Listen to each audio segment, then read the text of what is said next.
Hello and welcome to Pursuit 365's show on spirituality. I'm your host, Rani Sanghera. I'm a 500-hour yoga teacher, psychedelic guide and coach, and somatic body healer. And today, my next guest is Kamini Desai. She is a leading expert in Yoga Nidra.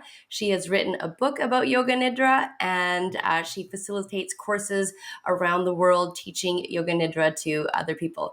Kamini, I'm so excited to have you here today. Thank you. Thank you so much for having me, Ronnie. So why don't we begin by you telling us a little bit about yourself? Sure.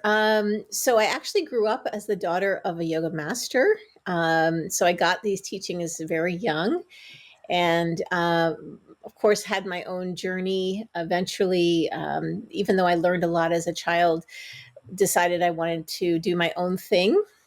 In the process, became depressed, and it was really that brought me back to the teachings of yoga and Yoga Nidra. So I went on to get a degree in psychology, a PhD in psychology, and now what I really do is bring the two together, the best of what yoga and psychology has to offer with Yoga Nidra. Beautiful. And so what is Yoga Nidra? Yoga Nidra, so yoga means union or wholeness. Nidra means sleep. And so with Yoga Nidra, we are entering a state of oneness or wholeness via conscious sleep. So it's kind of an in-between state. You could probably with psychedelics, there's a similar kind of experience where these sort of liminal transitional states where you're not quite awake, you're not quite asleep, you are in this gentle state of awareness while the body is in a deep state of sleep at the same time, which sounds paradoxical, but that's where Yoga Nidra takes you. And the way that we take you there is through a series of body, breath, and awareness techniques that are progressively helping you drop down into levels of non-doing, same as you would in sleep, but by maintaining a level of gentle awareness, you actually get to experience that sleep, that silence, with that gentle awareness. Right. And so what are the different purposes of doing Yoga Nidra? Yoga Nidra can give you a lot of different benefits. I would say, in a nutshell, it really gives you twofold benefit of both relaxation and meditation. So, a lot of people who I talk to, they'll say, "Well, I tried meditation. It was so hard sitting and watching the clock, and I just gave up on it." With Yoga Nidra, you're actually lying down. You are guided through this meditation, if you will, but your body is entering a very deep state of relaxation. You can go into theta brainwave states, even into delta brainwave states. So it's highly regenerative for the body, but you're also getting all the meditation benefits of creating a different relationship with your thoughts, patterns, emotions, etc. Right. And in I AM Yoga Nidra, we use intentions and affirmations. Can you explain a little bit about that as well? Absolutely. So think about it like, often when we're trying to make changes, we do it with our willful mind. And we think, well, the only change that I can make is if I work hard, if I get down on myself and, really put my nose to the grindstone. But what yoga and Yoga Nidra have to say is, what if change was available not just in the waking state? What if we could affect change in dream and deep sleep states? And what if we could do that consciously via the tool of intention? So the idea is in Yoga Nidra that we go to these very, very subtle meditative states, but there's an opportunity because in these places we can plant an intention where what is dense and difficult to change in the waking state can actually be quite malleable and easy to shift in these dream and deep sleep states. So think of it like changing water, the shape of water versus changing the shape of ice. Right. Can you give us an example? Absolutely. Um, So let me give you one example, and then I'll give you an example of an intention. So the example that I like to give is of this whole idea of intention combined with Yoga Nidra. So we often have intentions and affirmations like, I am at peace with myself as I am whole and complete as I am. But if we try to plant these intentions only in the waking state, what can happen is that the negating part of our mind is present, okay? So that even though we're trying to make the shifts, we're trying to change it from the willful mind, but the unconscious mind, where the belief or pattern is really held, has not been reached. Therefore, in the waking state, you can say to yourself, I love myself, I love myself, I love myself. But if the deeper unconscious belief is, no, you don't, yes, I do, no, you don't, yes, I do, no, you don't, over time, the deeper core belief is going to win. So what's different about Yoga Nidra, that it's not the words of the intention, it's where we are going when we plant the intention. We're going all the way to the core of our consciousness, where those patterns are held, where they are stored, and we are rewriting it from there.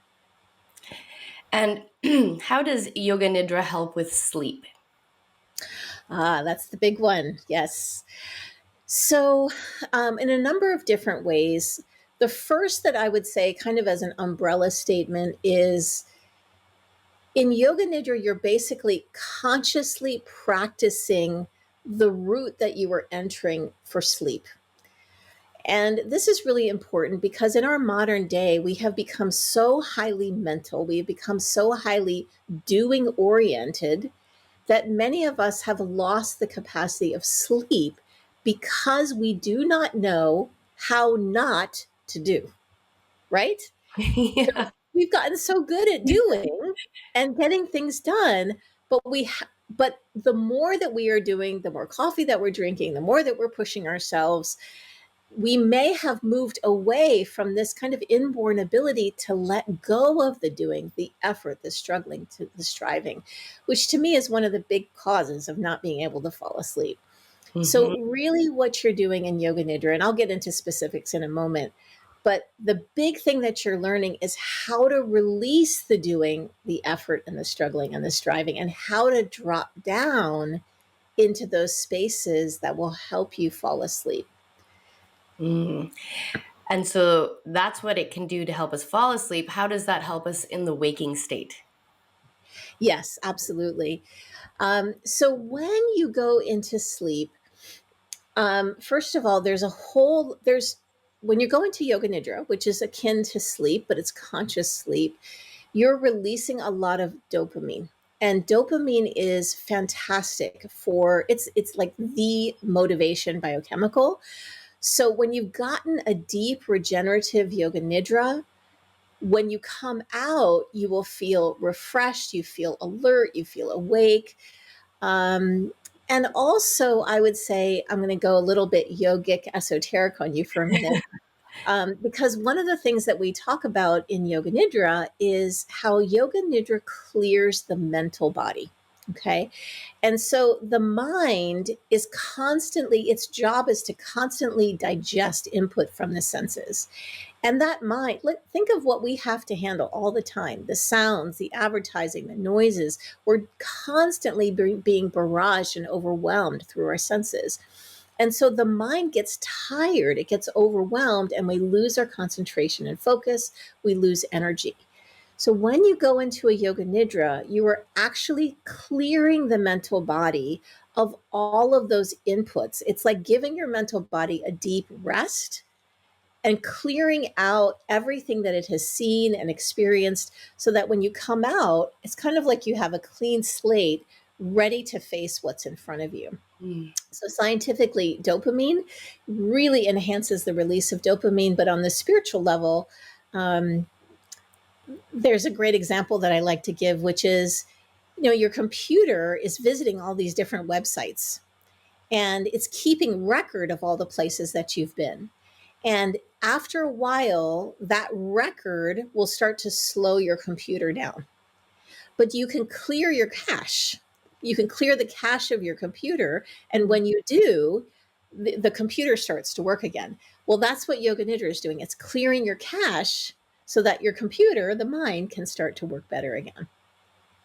Beautiful. It's regenerative as well because it's, from what I remember taking the course with you, is that when we sleep and we go into these theta and delta waves, that is where the computer of the brain is doing that. And also there are other things happening with healing the body. Those are also taking place. And so is that happening during Yoga Nidra as well? Absolutely. There's all kinds of things happening. So consider that the time that the body is most regenerating itself is in the deep dream and deep sleep states. So theta and delta brainwave states. And we can go here more in a more pointed, more accelerated way with Yoga Nidra. So you're getting the restoration, the rejuvenation. It's said that 45 minutes of Yoga Nidra is the equivalent, gives you the amount of restoration as 3 hours of sleep, because it's giving you more theta and delta essentially in a very short period of time. It's also increasing your capacity to learn, your capacity to remember, because it's in these states that those neural pathways are being built. This is when the brain is being cleared of toxins, where your nerves are and your organs, your muscles are all being regenerated. So it's like one of those things that everybody should be doing, and of course, in my opinion, and it's so easy. That's what I love about it. You lie down and try not to fall asleep, and even if you do, you'll get a lot of the restorative benefits, and you come out and you've got biochemical balance, you're restored, you're refreshed, you've got your energy back, you've got your concentration. It's and you can't, it's hard to lose. I mean, I practice Yoga Nidra almost on a daily basis, so I completely understand what you're saying.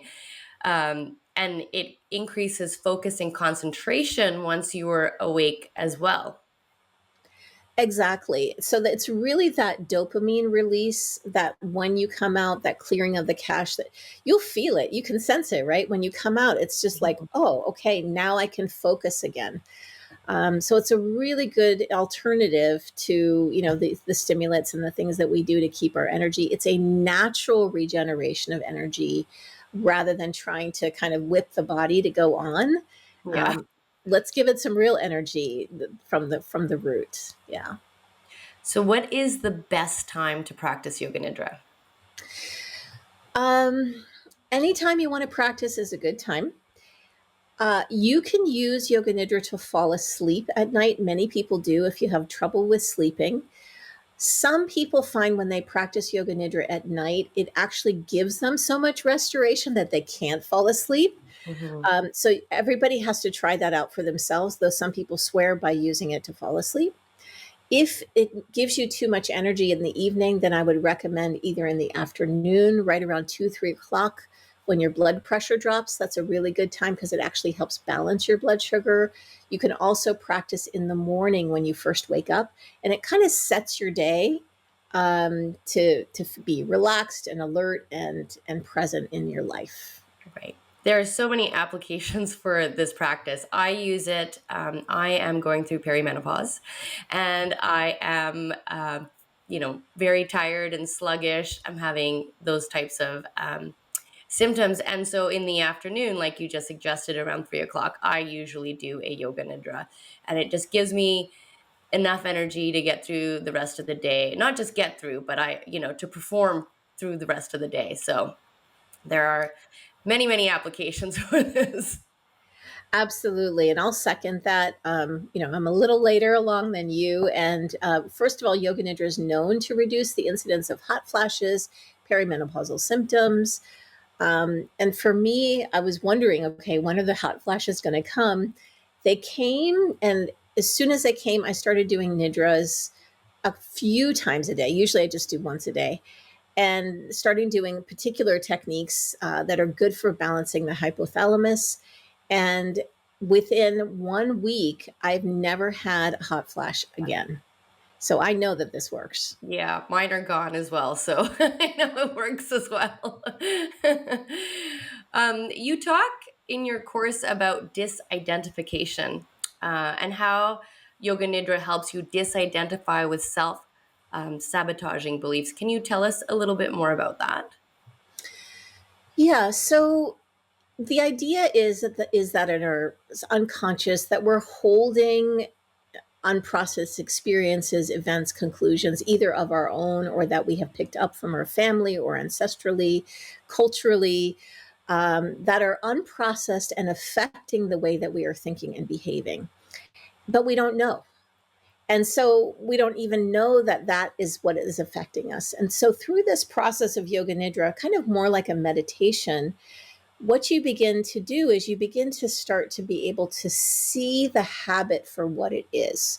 So the tendency to negative self-talk, the tendency to always say yes, whatever your tendency is, you'll start to be able to gain enough distance from it to be able to go, oh, wait a minute, I do that thing. That's something that I do.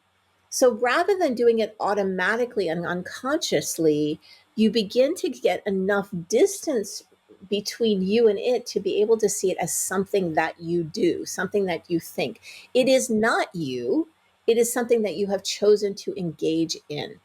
And once we see it as something external to ourselves, we have power over it. We can actually see it as something I can engage or not engage. So let's say the negative self-talk comes up. Usually we believe it, right? We don't question it. It's just like we are that thinking in our head. But through disidentification, you're able to go, oh, there's the negative self-talk. And now being able to identify it as a thing, I'm more able to allow it to pass by. And every time I allow it to pass by, it's actually getting weaker. This is one of the most powerful ways to weaken our patterns is not to give them energy. Mm, beautiful. I love that. And how does Yoga Nidra help us reduce our reactivity and better choose our responses? So it's one of those things where you lie down, all this biochemistry is happening. And one of the things that is happening is that you are entering into a deep parasympathetic relaxation response. So when we're on edge, when we have a lot to do, we are in that fight or flight response. And fight or flight means we're tending to be more reactive. When we induce a relaxation response, we calm everything down. We're able to act, obviously, with more calm. But there is more because actually, during Yoga Nidra, you are actually building the executive function in your brain that allows you to choose your responses rather than acting from the amygdala fight or flight part of your brain. So we're more able to prevent what's called the amygdala hijack, where we are hijacked by our deeper emotions, our impulses, our primal urges. We're more able to keep our calm and not lose it because we have built this executive function in our brain, which also, by the way, is very good for concentration and focus. So, can you give us an example of something that you've seen that someone's been working on in that sort of reactive pattern? And yeah. I'm sure I could come up with something. Um, Or like the belief of I'm not good enough, or like someone that just blows up. Absolutely. Well, so the way that it works, the amygdala hijack works, is that whenever we have an experience that's really been stressful, painful, that memory actually gets held in the body. It's tagged as an emotionally loaded memory. And then we're constantly filtering new experiences through that old memory, maybe of feeling rejected, feeling unwanted. And when anything looks even remotely similar, and I think everybody knows this, it doesn't have to be the same, it just looks somewhat similar, we trigger a fight or flight response now as if the event was happening again. So now we respond as if we were rejected in the same way that we were in the past. So maybe you withdraw. Maybe you get angry. Maybe you get defensive. Maybe nothing is happening at all outside, but we're reacting the same way that we did in the past. So, what this executive function allows us to do is to be able to recognize that disidentification to see, okay, this is an old memory, this is an old feeling, this isn't actually what's happening right now, or maybe it is, but how do I want to be with it consciously, differently than in the way that I was in the past? And that's, see, it's easy to say, I'm just going to do that. But how nice would it be to have a brain that's actually going to help you do that? Yeah. Beautiful. Um, Yoga Nidra is practiced through different lineages. How does the Amrit lineage differ from the others? So everything is really, all of the practices of yoga and yoga nidra are really leading to the same place, which is ultimately the recognition of what is beyond the mind, the silence behind the mind, or the sky behind the clouds. What we focus on to get there and what we emphasize is different in every style. So in this style, what we focus on is energy and freeing the healing potential within the body. The energy that's stuck in those old memories, the energy that's stuck in your right shoulder from sitting in the wrong way, the energy that's stuck in not getting a good night of sleep. When we can free up all that energy, one, we can maximize the healing, regeneration, and restoration in the body. But that energy, according to yoga, is the spirit force in you. It is the spirit, it is the spirit within you. So when we free up that energy, that spirit force has the potential to operate at a higher level and take you back to the sky-like nature that you are, to the Mhm. self beyond the clouds of the mind. Can you speak a little bit about the words that are spoken in your Yoga Nidra? Like for me, I know that they come from your dad, who's a yoga master. And for me, they carry spirit, they carry energy. There's a healing energy to them. Can you speak to that a little bit? Absolutely. So my father is a yoga master. He studied with his own teacher, his own guru, who was a yoga master. So there are actually yogic secrets from these teachings passed down from guru to student, guru to disciple, that Mm. are actually written into the cards and into the way that we lead the yoga nidras. And these have a very specific energetic effect that you can feel. They're very palpable. And people often say, there's something different about this style. It takes me deeper. I don't know what's happening.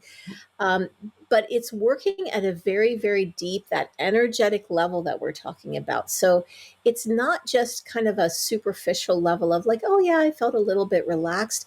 It is a profound release of tension, Mhm. which happens through what we call this energetic transmission that's carried through the words. Could you share a transformation story with us, with one of your clients, what you've seen? Sure. So I had a student a few years ago who had been in a very bad car accident. And he came into class wearing sneakers. He could not stand on the floor without wearing sneakers because of the nerve damage in his feet. And we had been doing yoga nidra, we'd done at least 10 or 11 yoga nidras through the course. And I had talked about the healing, regenerative potential of yoga nidra. And at the end of one of the classes, there was a line of students who were all waiting to ask me questions, and he was standing in line. So it took about 10, maybe 15 minutes of him standing there for it to finally be his turn. And when it was his turn, he said, "Look down at my feet." And he wasn't wearing any shoes. And he said, "This is the first time I've been able to stand on my feet, bare feet, with no pain whatsoever since my car accident." And I have to tell you, I get these stories over and over and over again. I had a woman who smoked for a number of years, and yoga nidra is powerfully detoxing to the body. And during yoga nidra, she had stopped smoking but was always afraid of the effects. And at the end, during one of the yoga nidras, she started smelling the intense smell of smoke coming out of her pores, coming out of her breath, coming out of her perspiration, so much so that she was afraid that her neighbors would smell the smoke. And ever since then, she just felt like that smoke was pushed out of her body and it left her. So Hmm. there's all kinds of things that can happen in these regenerative states. Yeah, beautiful. I think that it might be a good time for you to lead us through a little yoga nidra. Absolutely, I'd be happy to. Great. You do actually. You've got a Yoga Nidra. If you've got your looking for your cards there, that it's a 10-minute one that I had found years ago, and I would use it at work on my lunch break. I just want to let the audience know, because if you don't have 30 minutes, you can do a quick 10-minute one, and still it can give you that energy that you need throughout the day instead of grabbing a cup of coffee. Absolutely. And oh, absolutely. And I've got that one on my Yoga Nidra app, Ronnie, which I think you're going to share. And I will guide you in a short little one now that you can also use at Great. work. So just take a moment to get comfortable, making any adjustments. If you prefer to lie down, please lie down, or just sitting comfortably. And then as you're ready, just close your eyes and allow your attention to move inward. And feel your whole body beginning to soften and relax. Breathe in fully and exhale with a deep sigh. And again, breathe in fully and exhale, let go even more. And feel a deep sense of peace and contentment begin to wash over you.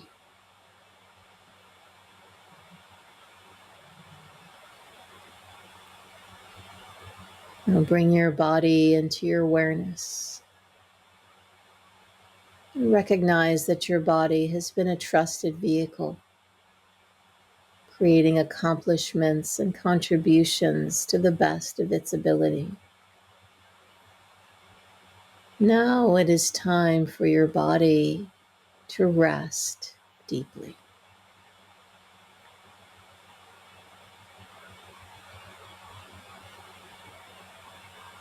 Now follow my guidance as we take 3 deep breaths. Ready? Let's inhale together. Hold the breath in, closing off the throat. And when prompted by the inner urge of the body, release the breath slow and steady. Breathing it out. Breathing normally.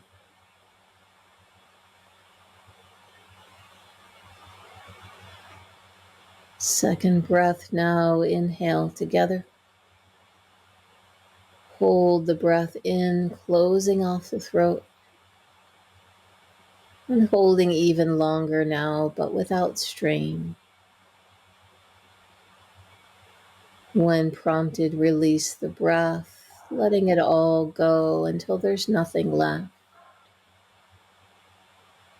Breathing normally.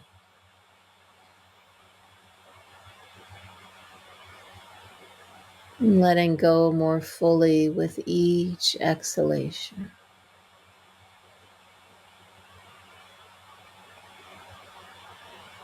Third breath, inhale together. Hold the breath in, closing off the throat. And continue to hold the breath.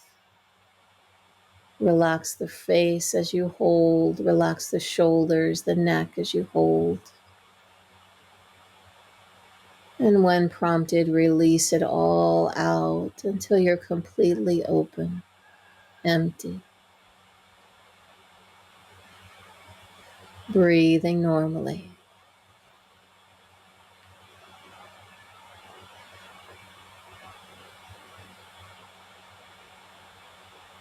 And just observing the breath, becoming progressively quieter and more still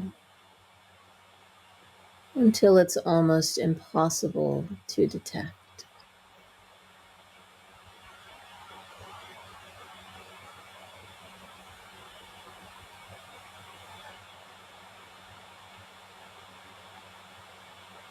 I'll follow my guidance as we move awareness through different parts of the body. Let your attention rest on each body part as I name it, without comment or judgment. All 10 toes, both ankles, both knees, thighs,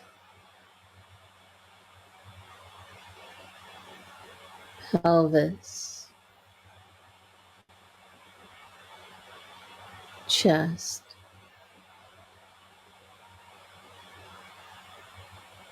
shoulders,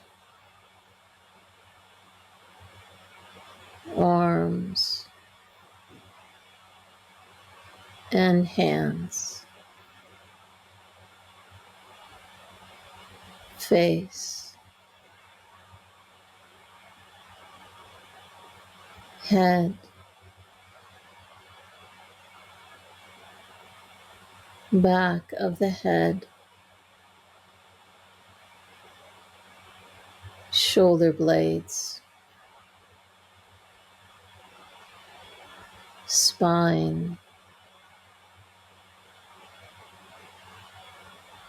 buttocks,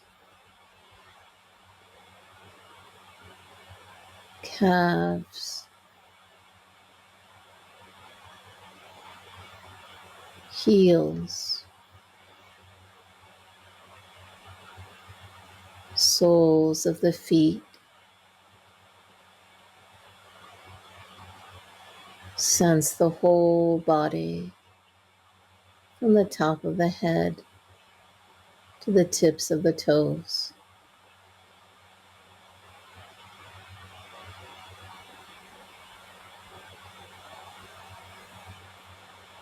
Bring your attention to the point between the eyebrows and drop into the deepest level of relaxation.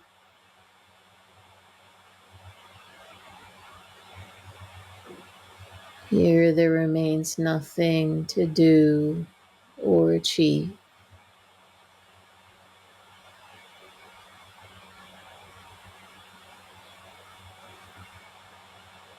In this domain of integration,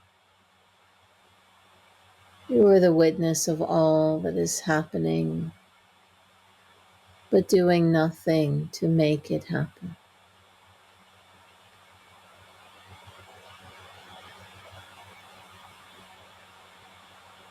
All that can never be done by your doing can happen only in the non-doing presence of your being.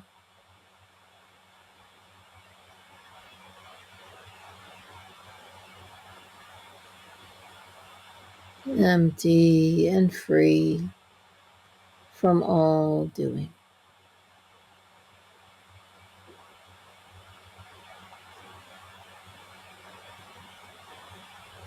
And then as you're ready, you can begin to deepen your breath. And just slowly coming back into the body. And when you're ready, you can open your eyes.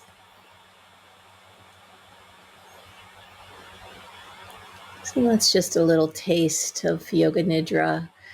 There's a whole structure to it leading you down into the deeper brainwave states, but hopefully you could feel kind of dropping from the busyness down into a deeper, quieter space. And you could see how that would help you with sleep as well. That was great. I feel a little spacey right now myself, but well, thank you very much for that. So do you have any other trainings coming up anytime soon? I do. I actually have a Yoga Nidra immersion coming up in Salt Springs, Florida, coming up in August. And I'll send you the link for that. We can share it. So in that course, we really go through all of the benefits of Yoga Nidra in terms of the spiritual benefits, what's happening in the brain waves, and really it's designed for you. And then that course actually prepares you. It can also serve as the first course that leads you on to certification for those who wish as well. Beautiful. And you do offer courses. I came to see you in Amsterdam to take a course, and you are in Iceland. So there, you offer courses there. And I believe you've got some online, different courses online as well. That's correct. So next year I'll be coming to Amsterdam in May to lead a Yoga Nidra course. I'll be in Iceland in this fall leading Yoga Nidra. So you have plenty of choices. And then, yes, if none of those work for you, I do offer a self-paced but mentored course online. So that could be something as well. Beautiful. I do recommend going in online to a live one if anyone is interested. There's just so much that you can learn from the experiences that fellow students are having as well. So thank you very much, Kamini, for being here today. I really appreciate you taking the time to speak to me, and I hope I get to speak to you again soon. I look forward to it. Thank you so much for having me. Thanks. And we'll see you all in the next episode.